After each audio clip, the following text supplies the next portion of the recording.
Selamat pagi Ibu dosen dan rekan-rekan sekalian. Kami dari kelompok 6. Pada kesempatan kali ini akan membedah sebuah topik yang sangat krusial namun seringkali luput dari uraian kita, yaitu siklus dan dinamika perumusan kebijakan kesehatan.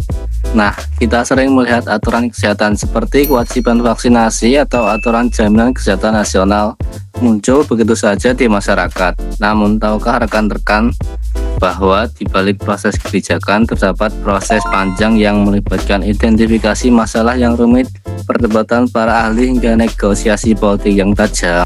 Dalam video berdurasi 10 menit ke depan, kami akan mengupas tuntas 3 poin utama.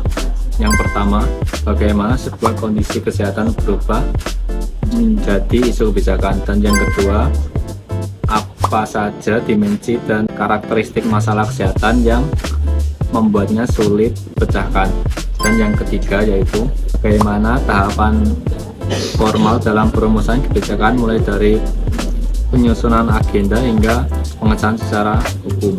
Tanpa berlama-lama lagi, mari kita mulai pembahasan pertama mengenai apa yang membedakan masalah kesehatan biasa dengan isu kebijakan publik yang akan disampaikan oleh rekan saya Amelia.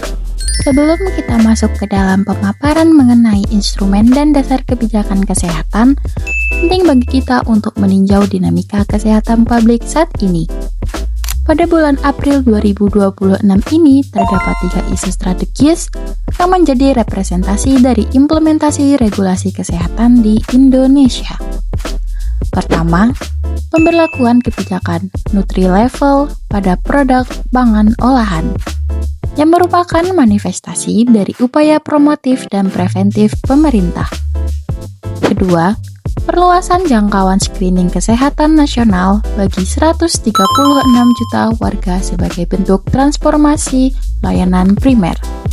Dan ketiga, penataan kembali skema pembiayaan kesehatan melalui integrasi data penerima bantuan iuran. Fenomena ini bukanlah kebijakan yang berdiri sendiri, melainkan turunan langsung dari Undang-Undang Nomor 17 Tahun 2023 tentang Kesehatan.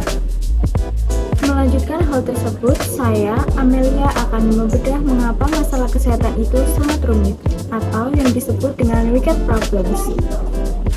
Karakteristik utamanya adalah interdependence atau saling ketergantungan dalam kesehatan. Kita mengenal konsep social determinants of health. Kesehatan seseorang ditentukan oleh lingkungan, pendidikan, dan pekerjaan. Maka, kebijakan kesehatan tidak bisa ekosektoral. Kebijakan penanganan stunting misalnya harus bersinggungan dengan kebijakan Kementerian Pekerjaan Umum soal sanitasi dan Kementerian Sosial soal bantuan pangan.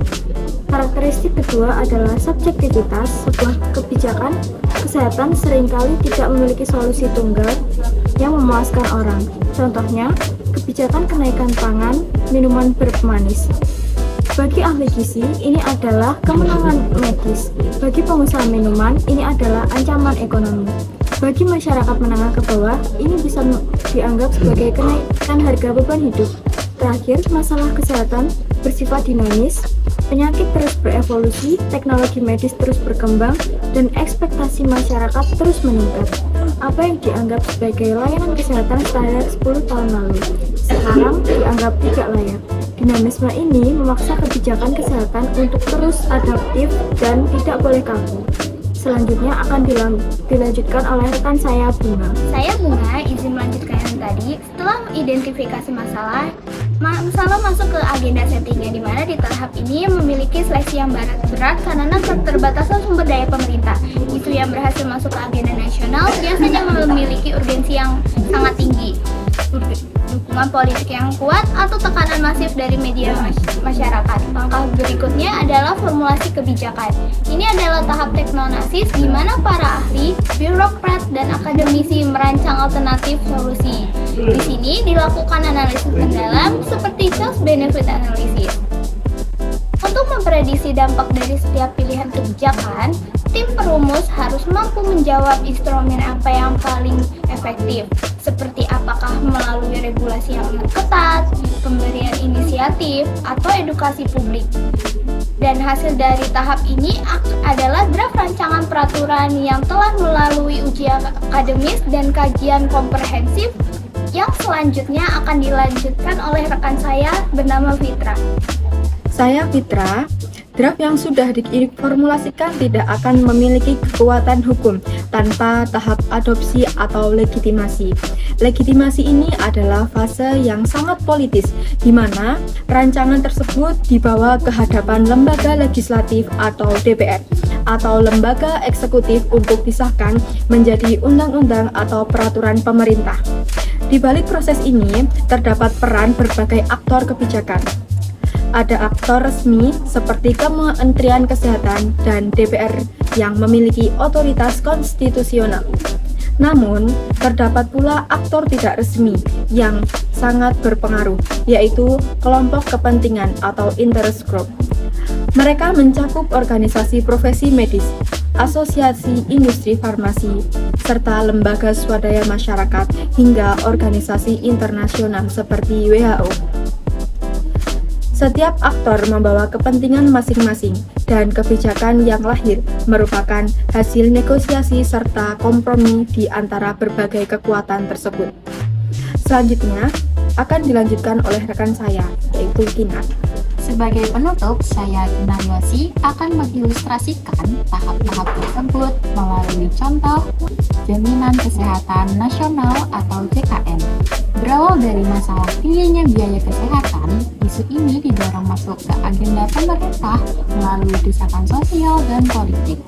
Sistem asuransi sosial kemudian dirancang secara teknis hingga akhirnya disahkan melalui UU BPJS. Perlu kita ingat bahwa kebijakan kesehatan adalah sebuah siklus. Setelah diadopsi dan diimplementasikan, ia akan terus dievaluasi. Jika muncul tantangan baru, proses akan kembali ke tahap awal. Kesimpulannya, kebijakan kesehatan yang efektif adalah kebijakan yang mampu menyelaraskan antara bukti ilmiah dengan realitas politik. Demikian pemaparan dari kelompok kami. Semoga materi ini memperluas wawasan kita mengenai kompleksitas di balik lahirnya sebuah kebijakan kesehatan. Terima kasih.